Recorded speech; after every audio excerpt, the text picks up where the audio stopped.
ពាក្យថាម៉ែជាពាក្យដែលមានអត្ថន័យសំខាន់ណាស់ជាពាក្យដែលពិរោះសើមជ្រួតជ្រាបចូលក្នុងចិត្តរបស់កូនគ្រប់គ្នាព្រោះម៉ែជាអ្នកមានព្រះគុណដ៏យ៉ាងធំក្រៃលែងគឺជាអ្នកឲ្យនៅជីវិតឲ្យសេចក្តីស្រឡាញ់ឲ្យទ្រព្យសម្បត្តិឲ្យបានទទួលការសិក្សាម៉ែជាអ្នកចិញ្ចឹមដីបាច់ថែរក្សាកូននិងជាអ្នកនៅចិត្តកូនច្រើនជាងដដាទាំងអស់ចឹងពាក្យថាម៉ែគឺជាពាក្យដែលមនុស្សយើងនិយាយបានមុនពាក្យដទៃទៀតនៅក្នុងជីវិតនេះ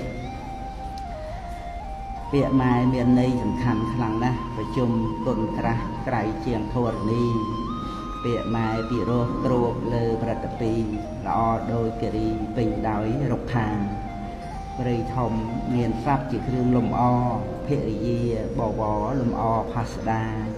ទ្វីបលោកល្អស្រស់ក៏ព្រោះសូរិយាសត្វក្នុងលោកកាល្អព្រោះមានម៉ែ